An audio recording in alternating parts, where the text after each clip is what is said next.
Bonjour à tous et à toutes. Jeter des miettes de pain à la poubelle permis.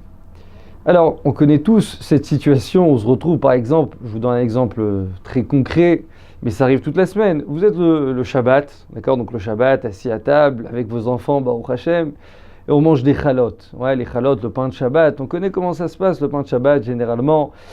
Il s'émiette, donc il y a beaucoup de miettes qui se retrouvent sur la table, et surtout si vous avez des enfants, donc la majorité du pain se retrouve par terre. Bon, c'est des enfants. Ou toute la semaine, d'accord, il vous reste du pain, vous avez acheté de la baguette, il vous reste du pain, une partie de pain que vous n'allez pas manger. Vous n'allez pas la manger, d'accord? Alors, comment faire avec ce pain? Est-ce qu'on a le droit de le prendre, de le jeter à la poubelle? Est-ce que c'est autorisé? Alors, c'est écrit dans la Gemara Brachot. Là-bas, la Gemara, elle nous apprend, donc on apprend ça d'une autre halakha, mais on apprend ce qu'on peut tirer en fait de cet enseignement de la Gemara, que c'est interdit de jeter, c'est-à-dire de perdre, on va dire, de faire perdre un pain qui a une quantité d'un kazaït. Qu'est-ce que c'est un kazaït? C'est la taille d'une olive, donc 27 grammes, c'est interdit de le jeter. Maintenant, on a une autre Gemara ailleurs, et comme ça, tranche le Shulchan Aruch dans chapitre 180, interdiction de jeter du pain qui a plus de kazaït. Une autre Gemara, dans Choulin, là-bas c'est raconté aussi une autre histoire, et de cette histoire aussi on peut tirer un enseignement que moins que kazaït, donc moins que 27 grammes, on aurait le droit de jeter.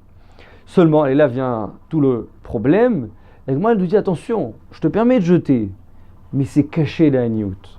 Ça veut dire ça peut entraîner la pauvreté. Je ne pense pas que parmi vous, il y a quelqu'un qui veut être pauvre, d'accord? Donc en tout cas, la Gemara nous dit, tu veux jeter du pain moins que kazaït, selon la loi stricte, je t'autorise.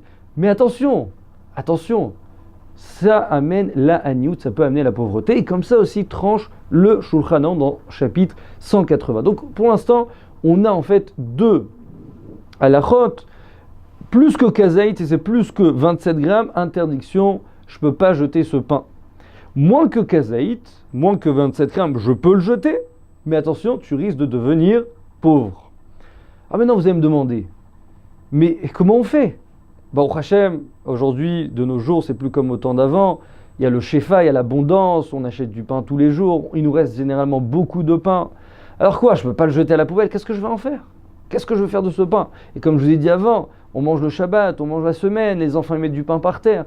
Quelle serait la solution selon la halakha pour chasvé shalom, Dieu en préserve, ne pas se retrouver à avoir donc un peu, on va dire entre guillemets, cette malédiction de devenir pauvre et ne pas enfreindre l'interdit de jeter du pain plus que la taille d'un kazaït, d'une olive, 27 grammes. Comment faire?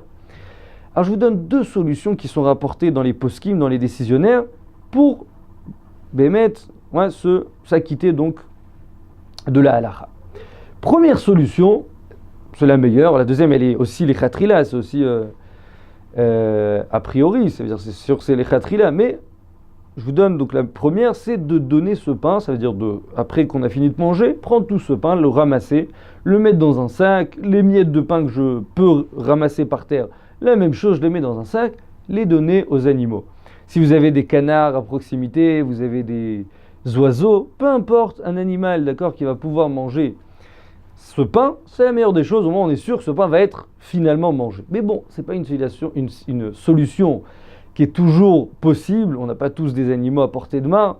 Alors comment faire? Alors deuxième solution qui est rapportée, comme ça écrivent le Rav Eliashiv et le Rav Sheinberg, que toute l'interdiction que le Shulchan Aruch a parlé de jeter du pain, c'est seulement du pain, d'accord, que je veux peut-être continuer à manger. Et moi je vais le jeter.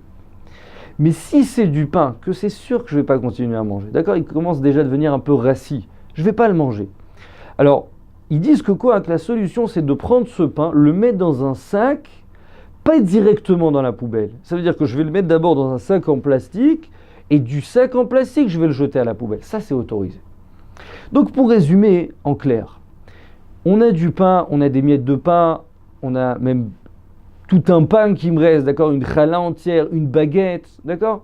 Alors, comme je vous ai dit, si vous avez la possibilité de le donner à des animaux, c'est très bien. Au moins, on est sûr que ce pain, il va être mangé finalement. Mais si vous n'avez pas cette possibilité, la deuxième solution, elle est aussi bonne, elle est aussi les khatrila, c'est de prendre ce pain que je ne vais pas manger. On parle du pain que je ne vais pas manger, ça veut dire pour moi, ça y est, c'est fini, je ne vais plus le manger. Alors de prendre ce pain, de le mettre dans un sac, d'accord, je le mets dans un sac, un sachet, peu importe, d'accord, un sachet poubelle par exemple, mais bien entendu que ce sachet, il n'y ait rien à l'intérieur, pas qu'il y ait d'autres saletés, d'accord, il n'y ait rien à l'intérieur, je ferme ce sachet et je le mets à la poubelle, et à ce moment-là, comme ça écrivent le Rav Eliashiv et le Rav Sheinberg, ça sera autorisé de le jeter à la poubelle sans frein d'interdiction du Shulchan Aruch, d'accord, et sans, lo alenu, Dieu en préserve, recevoir la malédiction de devenir pauvre.